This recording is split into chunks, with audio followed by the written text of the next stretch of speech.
Sorry బోల్, sorry బోల్. ఈ డైలాగ్కి ఎంత impact ఉందో, ఎంత ఇంపార్టెన్స్ ఉందో మీరు కూడా నాలాగే జాట్ సినిమా చూస్తే అర్థమైపోతుంది. సో జాట్ మూవీ రివ్యూ గురించి ఈ వీడియోలో మనం చెప్పుకున్నాం.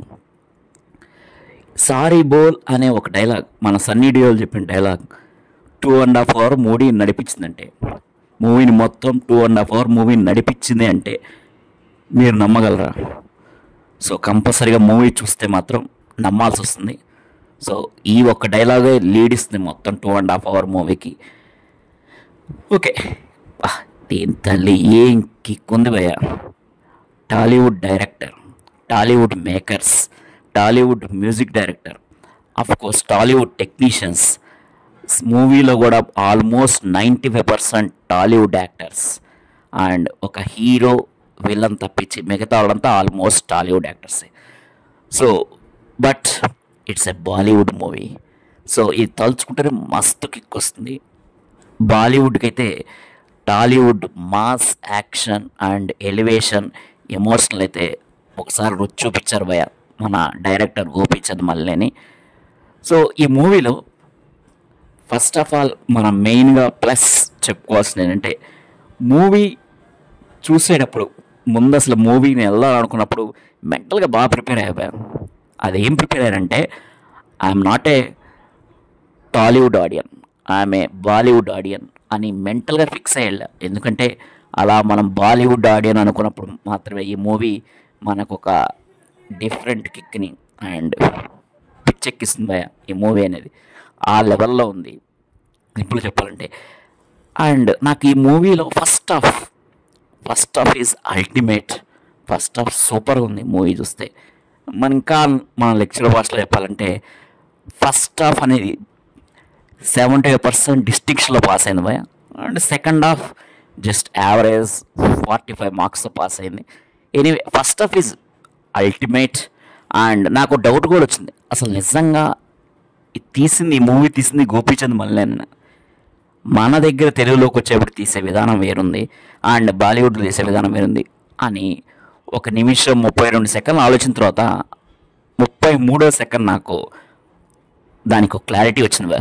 ఓకే, ఇది టాలీవుడ్ సినిమా కాదు కదా, దీంట్లో పెద్ద హీరో ఎవరు లేరు కదా టాలీవుడ్ హీరో, అందుకే ఏం పెద్ద డిమాండ్ లేవు కదా, మేకర్స్ నుంచి అండ్ హీరోల నుంచి వచ్చే డిమాండ్లు ఫుల్ఫిల్ చేయాల్సిన అవసరం మన డైరెక్టర్ గోపీచంద్ మల్లేనికి అవసరం లేదు కదా అని నాకు క్లారిటీ వచ్చింది. సో పెద్ద హీరో ఉంటే నాకు కంపల్సరీగా హీరోయిన్ ఉండాలి, ఆ హీరోయిన్ కొంచెం నంగనంగగా మాట్లాడుతుండాలి, నా వెనక పడాలి, నన్నే లవ్ చేయాలి, అండ్ 2-3 సాంగ్స్ పెట్టాలి. అండ్ ఈ డిమాండ్లు అయితే అండ్ కామెడీ యాక్టర్ ఉండాలి, కామెడీ అవసరం ఉన్నా లేకపోయినా కామెడీ చెయ్యాలి అనే డిమాండ్ లేవు. కాబట్టి అంత స్ట్రైట్ ఫార్వర్డ్గా మూవీ అనేది ఫస్ట్ హాఫ్ అనేది సీన్ టు సీన్ చాలా, అసలు మనం గ్రౌండ్ ఫ్లోర్లో స్టెప్ స్టార్ట్ చేసి లిఫ్ట్ స్టార్ట్ చేసి ఎలా అయితే step by step floor to floor up స్టేర్స్కి వెళ్తామో సేమ్ అదేవిధంగా ఫస్ట్ హాఫ్ అయితే ఫస్ట్ స్టార్ట్ అయిన దగ్గర నుంచి అండ్ ఇంటర్వల్ వరకు మాత్రం ఒకటే ఫ్లో ఉంటుంది, స్క్రీన్ ప్లే ఫ్లో. మనకి ఏ సీన్ కూడా ఇది unwanted scene, unwanted situation, unwanted dialogue అనేది అనిపించదు. అందుకనే అటువంటి సీన్సే ఉండవు, కామెడీ ఉండదు, అన్నెసరీ కామెడీ ఉండదు. సో చాలా క్లారిటీగా ఏం తీయాలనుకున్నాడో, ఏం రాసుకున్నాడో స్క్రిప్ట్లో యాస్టీజ్గా అదే తీశాడు గోపీచంద్ మల్లేన్. అందుకే నాకు ఒక డౌట్ వచ్చింది, నిజంగా మన తెలుగు డైరెక్టర్ అని. సో ఈ విషయంలో గోపీచంద్కి అయితే ఒక హ్యాట్స్ ఆఫ్ చెప్పాలి. అండ్ దీంతోపాటు ఫస్ట్ హాఫ్ అంత హై ఇంటర్వెల్ సీన్ తర్వాత కొంచెం సెకండ్ హాఫ్కి వచ్చేటప్పుడు మాత్రం మన రెగ్యులర్ తెలుగు కమర్షియల్ డ్రామా అయిపోయింది. కోర్స్ ఇది వాళ్ళకైతే బాలీవుడ్ వాళ్ళకైతే ఇది ఒక సపరేట్ ఫీలింగ్ ఇస్తుంది. బట్ మన తెలుగులో ఏంటంటే ఇటువంటి సినిమాలు వినాయక్, బోయపాటి సీను, గోపీచంద్ మల్లేని ఇటువంటి డైరెక్టర్ అందరి దగ్గర నుంచి మనం చిన్నప్పటి నుంచి చూసి అలవాటు అయిపోయింది. కాబట్టి మనకి పెద్ద కొత్త కాకపోవచ్చు, అలా అనుకున్నా సరే ఫస్ట్ హాఫ్ అయితే అల్టిమేట్, చాలా బాగుంది ఫస్ట్ హాఫ్. అసలు స్టోరీ ప్లాట్, అసలు హీరో నార్త్లో ఉండే హీరో అసలు ఆంధ్రప్రదేశ్లో ప్రకాశం డిస్టిక్లో మోటుపల్లి అనే విలేజ్కి ఎలా వచ్చాడు అని తీసుకున్న థ్రెడ్ అయితే చాలా బాగుంది. ఏదో పొరపాటున ట్రైను అక్కడ హోల్డ్లో ఉంచితే, గేజ్లో ఉంచితే సింగిల్ ట్రాక్ అని కొన్ని గంటలు, ఆ గంటల్లో మనోడు దిగి టిఫిన్కి వస్తే ఈ టిఫిన్కి వస్తే ఒక చిన్న గ్యాంగ్తో గొడవ అయితే టిఫిన్ చేసేటప్పుడు సారీ బోల్ అనే ఒక డైలాగ్ ద్వారా ఆల్మోస్ట్ ఇంటర్వెల్ టైంకి అండ్ మెయిన్ విలన్ రణదీప్ కూడా సో తను కలుసుకోవడం అండ్ అక్కడ ఇంటర్వెల్ ఫేస్ ఆఫ్ అనేది చాలా బాగుంది, చాలా బాగా తీశాడు. మళ్ళీ చెప్తున్నా ఫస్ట్ హాఫ్ అయితే చాలా బాగుంది. సో ఇక్కడ మెయిన్గా ఈ ఫస్ట్ హాఫ్ అయిపోయిన తర్వాత సెకండ్ హాఫ్ కొంచెం మన ఎక్స్ప్రెషన్ ఎక్కువే పెట్టుకుంటాం అండ్ సెకండ్ హాఫ్లో కూడా బాగానే ఉంది, మూవీ బాగాలేదు కానీ మనకి కొత్త కాదు అనిపిస్తుంది. మనకి ఇది అంటే రణతుంగ అనే ఒక నెగిటివ్ క్యారెక్టర్, విలన్ క్యారెక్టర్ ఎక్కడో శ్రీలంక నుంచి ఆంధ్రప్రదేశ్ ప్రకాశం డిస్టిక్లో ఒక చిన్న గ్రామంలో జెండా పాతంగి అండ్ అక్కడ ఉండే జనాల్ని యురేనియం, ఇది మన రెగ్యులర్ చూసేది, ఆ యురేనియం వీటి కోసం వాళ్ళని అష్ట కష్టాలు పెట్టడం, ముప్పతిప్పలు పెట్టడం, చీల్చి చెండాడే ఒక క్యారెక్టర్. సో ఈ క్యారెక్టర్ని సవాల్ చేస్తూ వచ్చే మన హీరో క్యారెక్టర్ ఇది రెగ్యులరే తెలుగులో. సో ఈ రెగ్యులర్ క్యారెక్టర్ని మెయిన్గా స్క్రీన్ స్పేస్ మొత్తం సన్నీ డియోల్ అండ్ మన రణదీప్ కూడా రణతుంగ క్యారెక్టర్ చేసిన వీళ్ళిద్దరే మ్యాక్సిమం ఉంటారు. కానీ మిగతా క్యారెక్టర్లు ఉన్నాయి కానీ బట్ చాలా బ్రీఫ్ రోల్సే. కాబట్టి ఈ రోల్స్ కూడా దేనికి ఉపయోగపడతాయంటే, ఒకటి సినిమా సిచ్యువేషన్ డిమాండ్ చేయడానికి కొన్ని రోల్స్ క్రియేట్ చేస్తే, కొన్ని హీరోని ఎలివేట్ చేయడానికి కొన్ని రోల్స్ అండ్ విలన్ ఎలివేట్ చేయడానికి కొన్ని రోల్స్, ఇలా డిఫరెంట్ రోల్స్ ఉన్నాయి. అన్నీ బ్రీఫ్గానే ఉంటాయి. మనకు అంత ఏ రోలు అంత నోటెడ్గా భయంకరంగా నోటెడ్ అయ్యి ఉండదు. బట్ ఓకే, వాళ్ళ క్యారెక్టర్ వరకు బాగానే ఉంటుంది.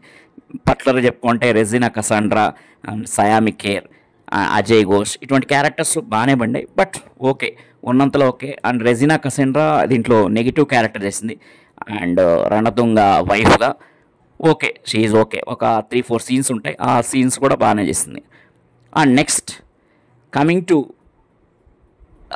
Second half some story blocks and hero back story ఏంటి, విలన్ బ్యాక్ స్టోరీ ఏంటి, వీళ్ళిద్దరి ఫేస్ ఆఫ్, దీంతోనే సెకండ్ హాఫ్ మొత్తం నింపేశాడు. అండ్ దీంట్లో కూడా ఒక పోలీస్ స్టేషన్ సీన్ ఉంటుంది, లేడీ పోలీస్ ఆఫీసర్ తోటి ఒక పోలీస్ స్టేషన్ సీన్ ఉంటుంది. దాన్ని అయితే అల్టిమేట్ తీశారు. నాకు టెంపర్లో police station scene, NTR police station తిరిగిన తర్వాత ఈ సీన్ గుర్తొచ్చింది. ఆ సీన్ అంత ఇంపాక్ట్ ఉంది ఆ సీన్లో. సో ఓవరాల్గా అయితే ఓకే మూవీ. అండ్ నాకు దీని నుంచి కొన్ని డిసడ్వాంటేజ్ కాకపోయినా కొన్ని డ్రాబ్యాక్స్ అనిపించాయి. ఏంటంటే డౌట్స్ కూడా అని చెప్పాలి యాక్చువల్గా. అండ్ మన తెలుగు నేటివిటీ, మన తెలుగు సినిమా కావడం, మన తెలుగు వాళ్ళు అందరూ వీళ్ళు హిందీ డబ్బింగ్ చెప్పడం కొంచెం ప్రాబ్లమేటిక్. అసలు హిందీ డబ్బింగ్ చెప్పాల్సిన అవసరం లేదు. ఇప్పుడు ఎక్కడి నుంచో నార్త్ నుంచి మన కోస్టల్ ఏరియా ఆంధ్రాకి వచ్చినప్పుడు హిందీలో మాట్లాడే ఒక అర్థం ఉంది. కానీ ఇదే ప్రకాశం డిస్టిక్లో మోటుపల్లిలో పుట్టినప్పటి నుంచి పెరిగి అండ్ అక్కడ ఎన్నో సంవత్సరాల నుంచి పాతుకుపోయిన ఒక విలన్ క్యారెక్టర్, రణతం క్యారెక్టర్, వీళ్ళంతా హిందీ మాట్లాడాల్సిన అవసరం అయితే లేదు యాక్చువల్గా. అంటే అక్కడ తెలుగు మాట్లాడే స్కోప్ కూడా ఉంది, కానీ హిందీ సినిమా కాబట్టి ఆ గోపీచంద్ మళ్ళీ ఆ రిస్క్ తీసుకోలేదు. సో కాబట్టి అదొకటే నా డౌట్. ప్రకాశం డిస్టిక్లో ఇప్పుడు అజయ్ ఘోష్ లాంటి వాళ్ళు వీటంతా వాళ్ళు అక్కడే ఉండి పుట్టి పెరిగిన వాళ్ళు కూడా హిందీ మాట్లాడాల్సిన అవసరం లేదు, తెలుగు మాట్లాడినా అక్కడ బాగానే ఉండే చల్తా. అండ్ అజయ్ ఘోష్కి అటువంటి క్యారెక్టర్లకి హిందీ డబ్బింగ్ కూడా అంత ఎబ్బెట్టుగా అనిపించింది యాక్చువల్గా. సో ఇది ఒకటి చిన్న drawback. And remaining all okay. And మెయిన్గా cinematography is okay. Rishi Punjabi cinematography, వీళ్ళందరికంటే మనం మెయిన్గా చెప్పుకోవాల్సిన ఆఫ్టర్ డైరెక్టర్ మెయిన్గా చెప్పుకోవాల్సిన తమన్ ఏం కొట్టిండు భయ్య. మొత్తం ప్రతి సీన్ ఎలివేట్ అయిందంటే దానికి కారణం తమన్ బ్యాక్గ్రౌండ్ స్కోర్. అంత బాగా బ్యాక్గ్రౌండ్ స్కోర్ ఇచ్చాడు.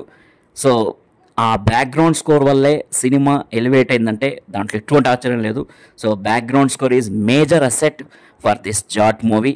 అండ్ ఫైనల్గా ఈ రెగ్యులర్ హీరో ఎలివేషన్, హీరో ఏంది, హీరో బ్యాక్ స్టోరీ అని చెప్పడం అనేది మనకు రెగ్యులర్గా అనిపిస్తుంది. బట్ బాగుంది. క్లైమాక్స్ కూడా బాగానే ప్లాన్ చేశారు. ఓకే.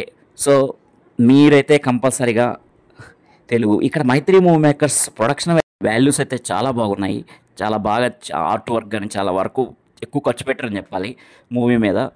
అండ్ దీంతోపాటు తెలుగు వర్షన్ రిలీజ్ చేయకపోవడం మేజర్ ప్లస్ పాయింట్ అని చెప్పాలి. ఇది మైత్రి మూవీ మేకర్స్ వాళ్ళు ఇంటెలిజెంట్ మూవ్ అని చెప్పాలి. ఎందుకంటే తెలుగు వర్షన్ రిలీజ్ చేస్తే ఎక్కువ థియేటర్ రిలీజ్ అయిపోతుంది. ఆటోమేటిక్గా అరే ఇదేంది మన ఆ సినిమా మాదిరే ఉంది, ఈ సినిమా మాదిరే ఉందనే ఒక నెగిటివ్ టాక్ అనేది స్ప్రెడ్ వస్తుంది. సో ఇప్పుడైతే ఆ ఛాన్స్ లేదు. ఎవరైతే హిందీ వర్షన్ ఇంట్రెస్ట్గా చూడాలనుకుంటారో వాళ్ళు మాత్రమే మూవీకి వెళ్తారు. So this is best intelligent move by Mythri movie makers అని చెప్పాలి. అండ్ ఈ మూవీ చూస్తున్నంతసేపు చూసిన తర్వాత కూడా నాకైతే ఒక ఆలోచన అయితే, అయ్యా ఇది అనవసరంగా బాలయ్య బాబు మిస్ చేసుకున్నాం, ఇదే మూవీ బాలయ్య బాబు పడి ఉంటే దుమ్ము లేపుండేవాడు. అండ్ ఈ మూవీ అనేది నాట్ ఓన్లీ టాలీవుడ్, బాలీవుడ్, మొత్తం ఓవర్సీస్ మొత్తం గడగడలాడించేది అనే ఫీలింగ్ ఉంది. This is review about Jaat. Thank you. Bye.